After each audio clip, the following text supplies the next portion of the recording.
다 같이 사도신경으로 신앙 고백 드리겠습니다. 전능하사 천지를 만드신 하나님 아버지를 내가 믿사오며 그 외아들 우리 주 예수 그리스도를 믿사오니 이는 성령으로 잉태하사 동정녀 마리아에게 나시고 본디오 빌라도에게 고난을 받으사 십자가에 못 박혀 죽으시고 장사한 지 사흘 만에 죽은 자 가운데서 다시 살아나시며 하늘에 오르사 전능하신 하나님 우편에 앉아 계시다가 저리로서 산자와 죽은 자를 심판하러 오시리라. 성령을 믿사오며 거룩한 공예와 성도가 서로 교통하는 것과 죄를 사하여 주시는 것과 몸이 다시 사는 것과 영원히 사는 것을 믿사옵나이다. 아멘. 오늘 우리에게 주신 하나님 말씀은 구약성경 사무엘상 21장 10절에서 15절까지 말씀입니다. 구약성경 445페이지에 있는 사무엘상 21장 10절에서 15절까지의 말씀, 구약성경 445페이지에 있는 사무엘상 21장 10절에서 15절까지 말씀을 제가 읽어 드리겠습니다. 그날에 다윗이 사울을 두려워하여 일어나 도망하여 가드왕 아기스에게로 가니 아기스의 신하들이 아기스에게 말하되 이는 그 땅의 왕 다윗이 아니니까 무리가 춤추며 이 사람의 일을 노래하여 이르되 사울이 죽인 자는 천천히요 다윗은 만만히로다 하지 아니하였나이까 한지라. 다윗이 이 말을 그의 마음에 두고 가드왕 아기스를 심히 두려워하여 그들 앞에서 그의 행동을 변하여 미친 채 하고 대문짝에 그적거리며 침을 수염에 흘리매 아기스가 그의 신하에게 이르되 너희도 보거니와 이 사람이 미치광이로다. 어찌하여 그를 내게로 데려왔느냐? 내게 미치광이가 부족하여서 너희가 이 자를 데려다가 내 앞에서 미친 짓을 하게 하느냐? 이 자가 어찌 내 집에 들어오겠느냐 하니라. 아멘. 오늘 주신 말씀을 가지고 이제 다윗 5번째 시간으로 인생이 광야로 내몰릴 때라는 제목으로 하나님의 말씀을 은혜를 함께 나누고자 합니다. 이번 한 주 동안 다윗이 왕에 오르기까지 하나님이 그를 어떻게 준비시켰는지 그 과정을 살펴보고 있습니다. 잠시 전체적인 내용을 좀 정리를 해보고자 합니다. 하나님은 원래 이스라엘 백성이 가나안 땅을 차지하게 하실 때 그들을 주변의 이방 민족들하고는 좀 구별된 모습으로 살기를 바라셨습니다. 그런데 이스라엘은 오히려 주변의 이방 민족들이 왕을 세우는 모습을 부러워하면서 그들과 똑같이 되고 싶다고 하나님 앞에 요구하였죠. 그래서 하나님은 선지자 사무엘에게 저들이 지금 왕을 달라고 요구하는 건 실상은 내가 왕이라는 사실을 부정하고 싶어서 저러는 것이라고 그렇게 말씀하십니다. 그러나 하나님은 왕 제도 자체가 나쁜 건 아니기 때문에 그들의 요구를 결국엔 들어주시죠. 그래서 첫 번째로 세워진 왕이 누구입니까? 사울왕이었습니다. 그런데 사울왕은 결국 불순종하고 지혜롭지 못하고 또 초심을 잃어버리고 교만해져 버렸기 때문에 하나님 앞에 버림받고 하나님은 새로운 왕으로 다윗을 택하십니다. 선지자 사무엘을 보내서 기름 부음 받게 하시고 그래서 다윗은 원래 베들레헴 시골 촌뜨기 이름 없는 목동이었는데 하나님의 강력한 이끄심으로 이스라엘에서는 이제 모르는 사람이 없을 정도로 유명 인사가 되게 하십니다. 먼저는 수금을 탐을 통해 사울왕을 치료하는 사람으로 부르시고 두 번째는 블레셋의 거인 장수 골리앗을 쓰러뜨리는 전공을 세우게 하심으로 이스라엘 사회에서는 일약 스타가 되게 하시는 겁니다. 근데 문제는 그때부터 발생하지요. 사울왕이 다윗을 시기하게 되면서 악한 영에게 사로잡혀서 수단 방법 체면 다 버리고 다윗을 죽이려고 듭니다. 다행히 하나님이 보내주신 도움의 손길 친구 요나단을 만나게 하셔서 다윗은 겨우겨우 목숨만 유지한 채 이제 도망길에 오르게 된다는 것이 어제까지 우리가 살펴본 내용이었습니다. 이제 오늘 우리가 살펴볼 내용은 왕궁에서부터 도망 나온 다윗이 왕이 되기 전까지 하나님의 연단 과정으로서 광야 생활을 하게 되는 이야기입니다. 시간 순서대로 보자면 다윗이 지금 사울 왕을 피해서 처음으로 도망간 곳은 노비라고 하는 땅이었습니다. 이 노브는 당시에 이스라엘의 종교 중심지였고, 그때 당시 대제사장은 우리가 잘 아는 사무엘상에 나오는 처음 제사장 누가 나왔습니까? 엘리 제사장이 나왔지요. 그 엘리 제사장의 증손자가 되는 아히멜렉이라는 사람이 당시 이스라엘의 제사장이었습니다. 그런데 다윗이 지금 급하게 도망 나왔기 때문에 아무것도 준비하지 않고 제사장 아히멜렉을 찾아간 것인데, 아히멜렉에게 그만 거짓말을 하게 됩니다. 즉 사실은 지금 도망 나온 것인데 그게 아니라 내가 왕의 명령을 받아 급하게 오느냐고, 아무것도 준비하지 못하고 왔으니까 제사장이시여 뭐 먹을 게 있으면 좀 저한테 주십시오. 그리고 제가 아무 무기도 안 챙겨 왔는데 무기 될 만한 거 뭐가 있으면 저한테 좀 달라고 그렇게 요구를 하는 겁니다. 그래서 당시 제사장만 먹을 수 있었던 그 떡인 진설병을 먹게 되고, 과거 골리앗을 죽이고 나서 골리앗한테 빼앗았던 그 칼이 거기 있었기 때문에 그 골리앗이 쓰던 칼을 챙겨가지고 그 제사장의 집에서부터 나오게 됩니다. 그리고 나서는 이제 이스라엘 땅 안에 있으면은 사울 왕에게 붙잡힐 것 같으니까 안 되겠다, 외국으로 도망가야 되겠다 해서 블레셋 땅 가드로 도망가게 됩니다. 왜냐하면 거기는 이제 사울 왕의 힘이 미치지 못하는 곳이니까 여기서는 내가 안전하겠구나 하면서 정치적인 망명의 길을 떠난 겁니다. 그런데 실제 그 블레셋 땅에 가보니까 여기도 안전한 곳이 아닙니다. 오히려 여기선 더 비참한 현실이 기다리고 있습니다. 블레셋 사람들이 오늘 본문에 나오지요. 저 녀석, 저 사람 우리 골리앗을 죽였던 그 다윗 아닌가 하면서 당시 가드 그 나라의 왕에게 보고를 합니다. 이랬더니 가드 왕이 그 다윗을 붙잡아 오라고 하지요. 이제 다윗이 붙잡혀 가가지고 가드 왕 아기스 앞에 자기가 붙잡혀 왔는데 저 사람이 날 죽이면 어떡하나 하고 무서우니까 그때부터 목숨을 어떻게든 살아보려고 어떤 행동을 하게 됩니까? 미친 사람 흉내를 내는 겁니다. 막 침을 질질 흘리면서 막 이상한 소리를 행하면서 막 이런 말도 안 되는 소리를 막 짓거리고 있으니까 왕이 보고서 이 무슨 뭐 미치광이를 여기 데리고 왔느냐, 우리나라에 뭐 미친 사람이 없어가지고 저런 사람을 나한테 데리고 왔냐 하면서 당장 내쫓아버리라고, 결국 그래서 겨우 목숨만 부지하고 거기서 도망 나오게 되는 겁니다. 이제 다윗은 어디로 가야 될까요? 갈 곳이 없지요. 이스라엘 땅에도 갈 데가 없고 외국까지 도망갔는데 또 외국도 안전하지 않으니까 정말 갈 데가 없어서 마지막에 결국 가게 된 곳이, 여러분 들어보셨을 겁니다. 아둘람 굴이라고 하는 그 아둘람 굴로 도망가게 됩니다. 아둘람 굴에 다윗이 피신 왔다 이 얘기를 듣고 나니까 전국에서 환난당한 자, 빚진 자, 원통한 자들이 다 찾아왔는데 그 수가 한 400명쯤 되었다라고 성경은 얘기합니다. 게다가 다윗의 부모 형제도 찾아옵니다. 왜냐하면 그들도 이제 사울 왕의 위협을 받게 되니까 그 위협을 피해가지고 다윗이 숨어있는 그 굴로 도망오게 된 것이죠.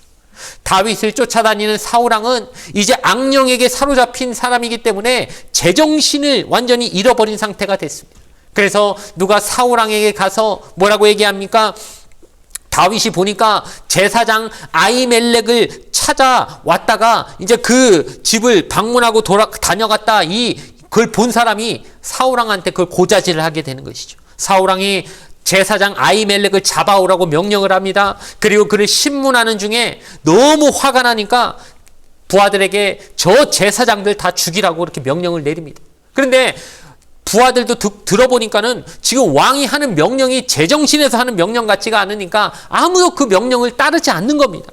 이랬더니 사울 왕이 너무 화가 나니까는 이방 사람인 도액이라는 사람을 시켜가지고 그 제사장들을 다 죽이라고 명령하니까요, 이 사람이 제사장 85명을 죽입니다. 그리고 그 노비라는 땅에 사는 사람들을 아예 그냥 다 죽이고 가축까지 완전히 죽여버리는 그 잔인하고 끔찍한 일을 저지를 정도로 지금 사울 왕은 제정신이 아니고 그 정도로 다윗을 미워하고 있는 모습을 우리에게 보여줍니다. 그러니 여러분 한번 다윗의 입장에서 생각해 보시기 바랍니다. 아니 하나님이 나를 택하셨으면 왕으로 세우실 거면 나한테 그렇게 기름 부음까지 받게 하셨으면 좀 저 사울왕은 뭐 갑자기 급사를 해서라도 그냥 죽고 내가 왕이 되게 하시면 될 거 가지고 왜 끝까지 또 사울은 살려두셔갖고 나를 이렇게 괴롭게 만드시는가, 왜 나를 이렇게 힘들게 광야 생활을 하게 만드실까라고 하는 그런 의문이 다윗에게 당연히 들지 않겠습니까? 여러분 성경학자들은 이때 당시에 다윗의 나이가 한 대략 20살 정도 되지 않았을까 그렇게 추측을 합니다. 그런데 나중에 다윗이 왕이 되는 시기가 30살에 왕이 되니까요, 적어도 10년은 이 광야 생활을 하게 된 겁니다. 여러분 10년이란 시간이 인생에서 절대 짧은 시간이 아니지 않습니까? 이 광야에서의 그 힘든 삶, 비참하고 수치스럽고 억울한 인생을 다윗은 살아야 됐다는 겁니다. 다윗이 원한 게 아니죠. 전혀 의도하지도 않았습니다. 그저 하나님의 강권적인 역사가 다윗을 광야로 내몰았기 때문에 다윗은 그 길을 가야만 했다는 겁니다. 그렇다면 하나님은 왜 다윗에게 이 광야의 삶을 살게 하셨을까요? 이유는 너무 간단합니다. 한마디로 다윗을 성공한 왕으로 만들고 싶으셨기 때문입니다. 하나님이 이스라엘에게 왕 제도를 허락하시고 나서 첫 번째로 왕으로 세운 게 사울이었는데 사울이 실패해버리지 않았습니까? 그러니 이제 두 번째로 새로 세우는 다윗까지 실패한 왕이 되게 하고 싶지 않으셔서 사울한테는 없었던 광야라고 하는 이 연단의 과정을 다윗의 인생에는 하나님이 추가적으로 집어넣으신 겁니다. 한마디로 다윗에게 유익하기 때문에 광야 생활을 하게 하셨다는 겁니다. 그렇다면 광야 생활이 우리에게 주는 유익이 무엇이었을까? 간단하게 두 가지만 살펴보려고 합니다. 첫 번째는 광야는 하나님만 간절하게 찾게 만드는 장소이기 때문에 우리에게 유익하다는 것입니다. 여러분 다윗은 시편을 참 많이 썼다는 걸 우리가 알고 있지요. 특별히 다윗이 광야 생활을 하면서 쓸었던 시편들이 많습니다. 시편 34편, 52편, 57편, 142편을 보면 시편 제목에 다윗이 광야 생활을 하면서 쓴 시다 이렇게 적혀 있습니다. 그 중에서 시편 34편의 일부 내용을 제가 한번 들려드리겠습니다. 내가 야훼께 간구하며 내게 응답하시고 내 모든 두려움에서 나를 건지셨도다. 이 공고한 자가 부르짖음에 야훼께서 들으시고 그의 모든 환난에서 구원하셨도다. 너희는 야훼의 선하심을 맛보아 알지어다. 그에게 피하는 자는 복이 있도다. 아멘. 아멘이십니까 여러분? 여러분 다윗이 만약 왕궁에서 편안한 생활만 했으면은 이 고백이 그 입술에서 나왔을까요? 이 간증이 나왔겠습니까? 절대 그럴 수 없었을 겁니다. 한마디로 광야 생활했기 때문에 하나님을 이 정도로 의지하고 하나님만 붙잡고 살 수 있었다는 겁니다. 우리 성도님들 중에도 지금 내 생활이 꼭 광야 같다라고 그렇게 느끼시는 분도 있을 겁니다. 이 길고 긴 광야는 언제 끝날지 모르겠고 너무 힘들게 사는 분들 많이 있으실 건데 그런 분들에게 제가 드릴 수 있는 말씀은 낙심하고 포기하지 마시라는 겁니다. 하나님을 더 깊이 의지하고 깊이 경험하는 과정이 될 수 있게 지금의 그 고통스러운 과정을 하나님 붙잡고 더 깊은 신앙으로 나아가는 과정이 될 수 있기를 주님의 이름으로 부탁을 드리겠습니다. 물론 그 과정 너무 힘들고 즐겁지 않을 겁니다. 이 광야 생활이 즐겁다면 거짓말이죠. 사울왕한테 쫓겨다니면서도 다윗도 얼마나 이 광야 생활이 너무 힘드니까 어떻게든 이건 피해보려고 인간적인 수단도 써보고 잔꾀도 한번 써보려고 하지 않았습니까? 그래서 제사장 아히멜렉을 만나서 막 거짓말도 하고 또 사울왕의 손길을 피해보려고 저 블레셋 땅으로 피해보기도 하고 다 해봤지만 결과가 어떻습니까? 자기가 인간적인 수단을 썼더니 이게 오히려 더 안 좋아져가지고 자기가 한 거짓말 때문에 아히멜렉이랑 85명이나 되는 제사장들이 다 죽는 비극적인 상황이 벌어지게 되었고 또 블레셋 땅으로 도망가 봤더니 거기는 천국이 아니라 오히려 거기에는 죽음의 위기가 기다리고 있어서 어떻게든 한번 살아보겠다고 과거에 그 용맹하던 장군의 모습은 어디 가고 미친 척을 해가지고 그냥 어떻게든 목숨만 살아보려고 하는 비참한 상황이 오히려 벌어지지 않았습니까? 그러므로 결국 내가 의지할 뿐 내 도움은 야훼 하나님밖에 없구나. 이 사실을 다윗은 광야 생활을 통해 확실히 깨닫게 되었다는 것을 우리는 기억해야 할 줄로 믿습니다. 이 경험 때문에 다윗은 나중에 왕이 되고 나서도 교만해지지 않을 수 있었습니다. 사울왕처럼 초심을 잃어버리고 교만해지는 것이 아니라, 물론 다윗도 왕이 되고 나서도 뭐 실수도 하고 범죄도 했지만 선지자가 와서 왕이시여 이거 잘못한 겁니다라고 지적할 때 하나님 앞에 철저히 무릎 꿇고 회개할 수 있었던 이유는 그가 이 광야 생활을 경험했기 때문이라는 사실을 꼭 기억하시는 여러분 되길 바랍니다. 두 번째로 광야 생활이 주었던 유익은 억울한 중에도 하나님이 행하시는 일을 깨달을 수 있는 기회가 생기다는 겁니다. 여러분 생각해 보면 사울왕이 제사장들을 그렇게 막 다 죽여버리는 그 일을 우리가 보면은 억울하고 분통 터지는 상황이 아닐 수 없습니다. 그런데 하나님의 말씀을 가만히 살펴보면 이 끔찍한 일이 벌어지는 가운데도 하나님의 섭리가 숨어 있다는 것을 깨닫게 됩니다. 왜냐하면은 사울왕이 죽였던 그 아히멜렉 제사장은 아까 말씀드렸듯이 누구의 증손자라고 했습니까? 엘리 제사장의 증손자였다고 말씀드렸죠. 엘리 제사장은 사무엘상 초반부에 나왔던 그 제대로 제사장의 역할을 하지 못하고 그래서 두 아들 홈리와 비느하스를 제대로 가르치지 않았기 때문에 하나님 앞에서 범죄하는데도 아버지로서 훈계하지 않고 따끔하게 가르치지 않고 그냥 가만히 냅두는 통에 하나님 앞에 범죄하게 만들었기 때문에 결국 하나님이 엘리 제사장의 가문을 벌하시면서 너희 가문이 나중에 이런 벌을 받게 될 거라고 징계를 받게 될 거라고 하나님이 분명히 말씀하지 않으셨습니까? 이제 그 벌이 드디어 시대를 훌쩍 떠나서 지금에 와서 증손자 뻘인 아히멜렉 때에 와서 이 모든 징계가 완성이 되는 사건이 일어났다는 겁니다. 즉 우리가 봤을 때는 참 억울하고 끔찍한 일이지만 하나님의 말씀은 1.1획도 변함없이 완벽하게 이루어진다는 것을 또한 우리에게 보여주는 모습이기도 하다는 것이죠. 그러니 우리가 지금 현실만 바라보면 왜 이런 일이 일어나는가, 원통하고 억울하고 왜 이렇게 세상이 어지러운가 싶겠지만 그럼에도 우리가 붙잡아야 될 것은 1.1획도 변하지 않는 하나님의 약속의 말씀이라는 것, 그 말씀은 반드시 이루어진다는 것을 우리는 기억하면서 이 광야 생활 가운데도 잠잠히 하나님의 말씀이 이루어지는 것을 바라보게 하신다는 것을 꼭 기억하시는 여러분 되길 바랍니다. 그러므로 우리에게 하나님의 섭리가 역사 가운데 어떻게 이루어지는 것을 보게 하시는 것이 광야 생활이 우리에게 주는 유익이라고 말씀할 수 있는 것입니다. 이제 말씀을 마치려고 합니다. 사람들은 누구나 예외 없이 특별히 하나님의 사람들은 반드시 광야를 경험하게 됩니다. 하나님께서 그렇게 만드십니다.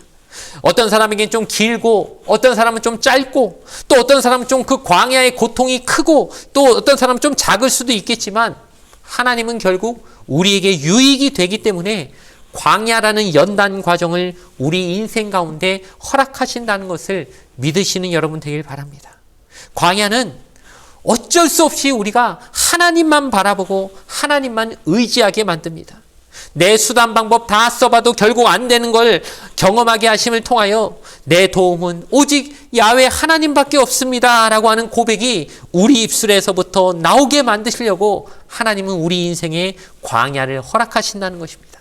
그러므로 바라기는 여러분의 입술에서 그 고백, 나의 도움은 오직 하나님밖에 없습니다 라고 하는 이 고백이 빨리 나오심을 통하여서 여러분의 광야 생활이 짧게 끝나는 역사가 있게 되기를 주님의 이름으로 간절히 축원을 드리겠습니다. 잠시 기도드리겠습니다. 좋으신 아버지 하나님 감사합니다.